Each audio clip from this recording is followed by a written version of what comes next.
Just like a dream, you brought me this far. You did it for me.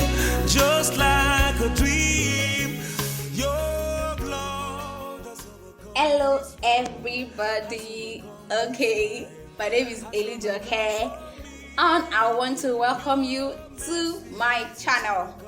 Yeah, it's my channel. Thank you so much for coming. Thank you for honoring the invitation. For those I invited, thank you for subscribing. I know you're going to subscribe, so I'm thanking you in advance. So do what to subscribe before you leave. Or you can subscribe right now. Just press the subscribe button. It's free. It doesn't bite. It doesn't hurt. Alright, so this is just like an introduction, a channel trailer, kind of to intimate you on the functions of this channel, how it's going to work. So this channel is going to be talking about, it's going to be on Nigerian version of English language. It's going to be on Nigerian cruise expressions, and once in a while I'll be giving you some monologues. Yeah, so let me start with monologues. What are monologues? Simple. Monologue is a one-man drama. I mean, this channel is going to be dramatic, it is going to be entertaining, it is going to be exciting, as well as educating. Yeah, I won't forget that. You will learn a lot from here. I mean, a lot from here. Trust me, I don't disappoint. Okay, so monologues, I said, is a one-man drama. Now for cruise expressions, like I said, cruise expressions the other time, you remember, right? Okay, cruise expressions are expressions that are peculiar to Nigerians.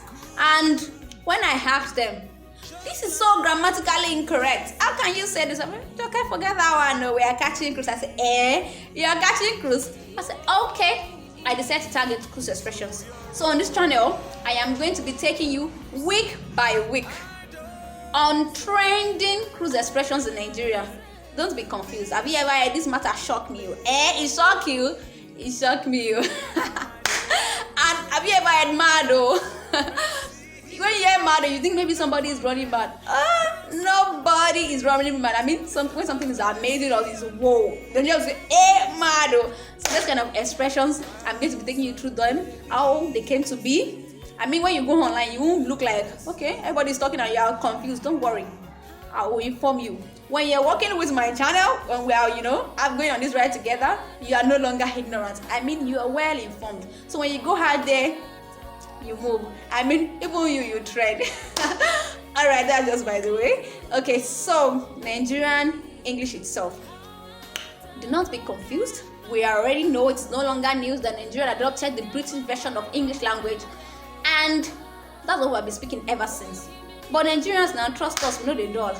Just like that, we have decided to take ownership of English language. Forget that we have our own tribal languages, our own cultural languages, the major ones being the Hausa, the Igbo, and Yoruba. But Nigerians have decided to take ownership of English language. Have you read Purple Hibiscus? Yeah, Chimamanda Adichie uses Nigerian version of English in all of her writings. And when she was asked, she said, and I quote, "My English speaking is born out of Nigerian experiences, not out of British or American. And therefore, I have taken ownership of the language." How cool is that? She has taken ownership of English language. And that is what we Nigerians have decided to do. I mean, a lot of expressions. And when I hear it, I'll be like, no, this is so grammatically incorrect. How can you say this? How can you say this? And every time I'm like, forget that one, we're in Nigeria. But the thing is that everybody understands.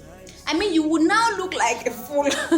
You will look like a fool. I mean, people that studied English like us, we tend to, have one here for mistakes, grammatical mistakes, phonetic mistakes, this and that and that and that. And when you say this is so incorrect, everybody looks like, here, what's this one saying?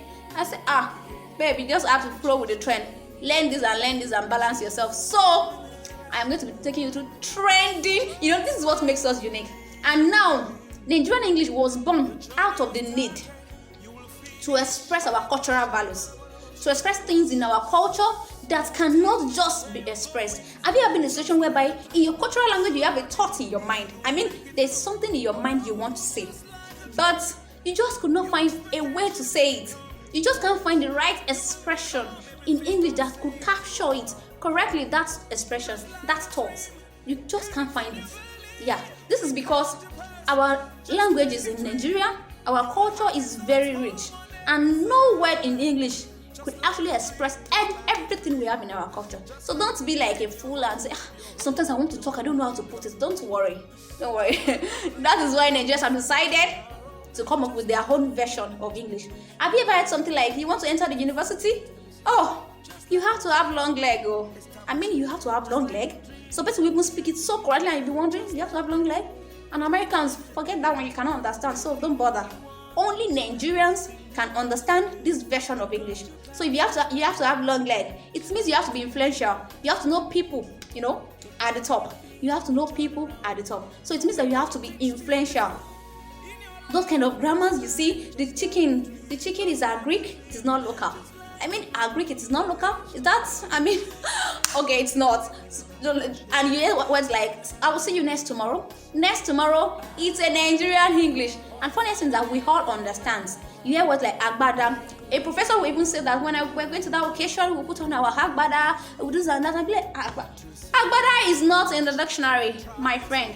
And to tell you actually, the sweetest part is that Nigerian version of English is gaining global acceptance. I mean, global influence. Oxford English Dictionary, very recently, Oxford English Dictionary added over 12 Nigerian version of English words into their dictionary. I mean, that is so cool. I mean, they added it into their dictionary, and everybody's just wow. Yeah, Nigerians were influential. I know. So, this channel is going to be exciting. It's going to be, educating, entertaining. You have a nice time. I am promising you will have a nice time. So before I leave, let me remind you, or let me just bust your bubbles. Have you ever heard, if you are not a Nigerian and you are, watching this channel, you're watching this video, let me just give you a word of advice from my heart. And you hear somebody that is a Nigerian and she says something like, okay, I am coming. Don't bother sitting down. The person actually means is going. I mean, it's not coming, it's actually going. It's only trying to tell you that I am going. There is a semantic shift. What we Nigerians do is that we strip an English expression of its natural meaning, and we are going to, where our own meaning for it is going to take on our own cultural meaning. So when you say I am coming, it means I am going. Yeah, that's what is a Nigerian English. It's like a Yoruba English. Have you ever heard a Nigerian say good night in the afternoon? Yeah, if you're not a Nigerian, you get confused. I'm like, what are you saying? It should be good afternoon, of course, forget that one. It only means that the person the Nigerian is greeting, he or she will not be seeing the person or the people rather until the next day. So normally good night should be you are going to bed, have a nice night. But Nigerians will say good night when they are sure they will not see you. They can still have 10 places to visit that very day. I mean that very day. It only means that they are not going to see you until tomorrow. That is beautiful. So we have lots of expressions in Nigeria. She has come of age, she needs to marry. Come of age. That one is so Nigeria-ish. Pardon me. That's so Nigeria-ish. So we have lots of expressions. Free and fair election. This matter asking like, that man has eaten our money. It doesn't mean he has actually taken the money and shop it. No. It means he has embezzled our money. So we have a lot of English expressions that are so amazing. And don't worry, we're going to go on this ride together. I'm going to be taking you on this tour of Nigerian English. There are some of English pronunciations that have lost their meaning, and Nigerian pronounce it the way they want, and that is how everybody accepted it. So I'm going to be taking you on the right pronunciation, on Nigerian pronunciation, on words in Nigeria, and this is also for international, students or international, let me say, researchers. So follow me on this channel. I'm going to be telling you more about Nigerian version of English, about cruise expressions in Nigeria, and once in a while, I am going to be busting your bubbles with a monologue.